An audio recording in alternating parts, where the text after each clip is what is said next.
pessoal, tudo bem? Hoje vamos iniciar falando de uma descoberta feita em um arquipélago em Currais, no Paraná. Uma nova espécie de caracol. Pesquisadores acreditam que esse processo de especiação se iniciou há séculos atrás, quando o mar de toda a costa brasileira era mais recuada. Para entendermos melhor, convidamos o biólogo Alex Magalhães. Olá pessoal, tudo bem? Pesquisadores da Universidade Federal do Paraná, UFPR, descobriram uma nova espécie de caracol no Parque Nacional Marinho das Ilhas dos Currais, que fica localizado na cidade de Pontal do Paraná.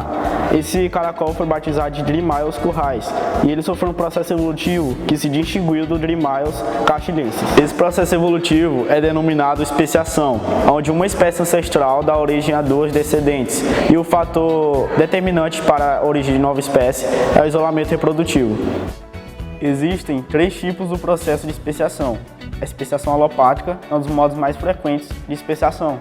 Ela ocorre graças à migração de uma pequena população inicial para fora dos limites da população original. Esse pequeno grupo pode sofrer os efeitos da deriva genética e da seleção natural, além de dar origem a uma nova espécie. Um exemplo disso são os tentilhões de Galápagos, em que apenas um ancestral colonizou o arquipélago e depois se dispersou para diferentes ilhas, podendo encontrar 13 espécies diferentes.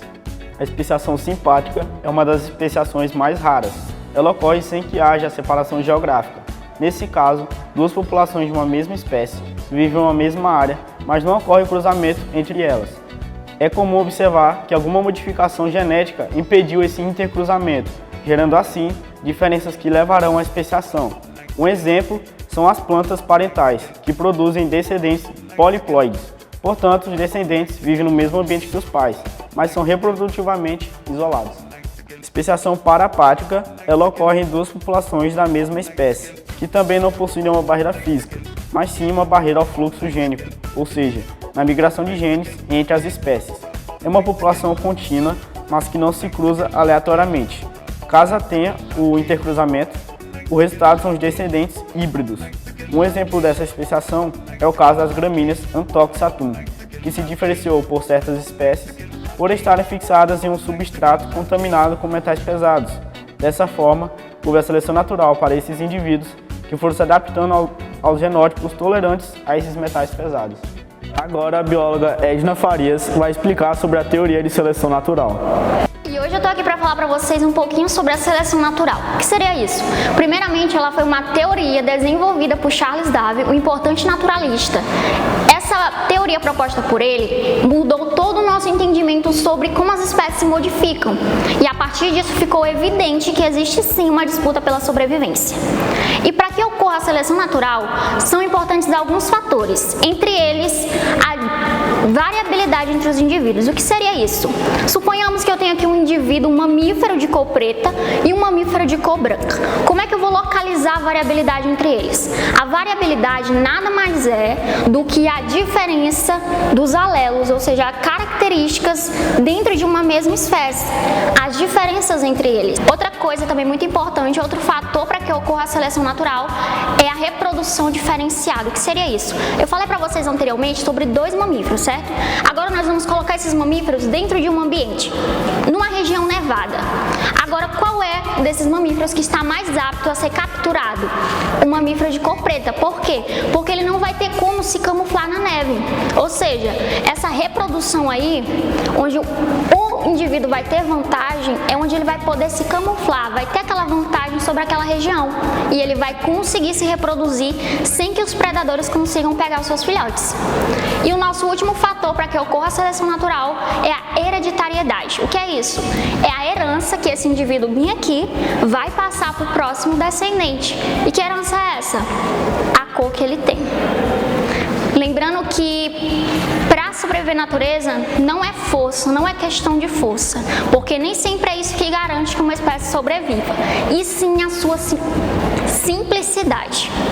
Mas o que é seleção natural?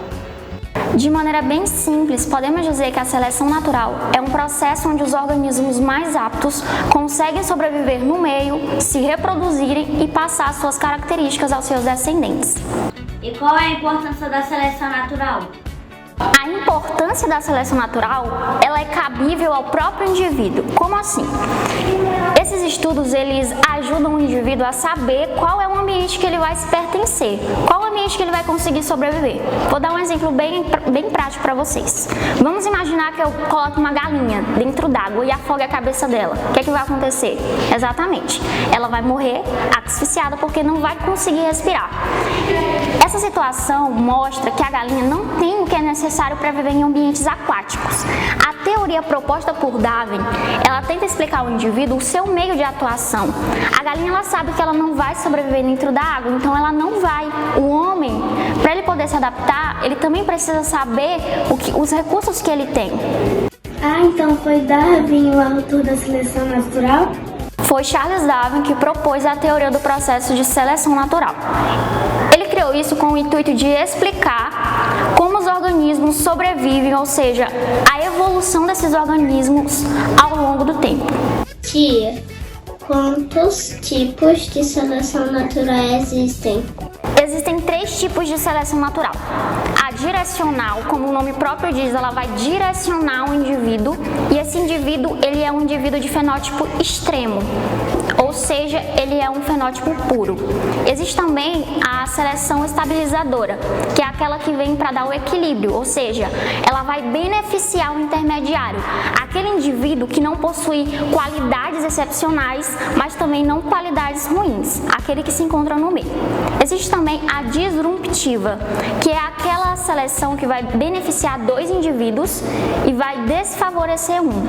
Ela vai beneficiar o fenótipo extremo e o fenótipo não extremo e vai eliminar o intermediário.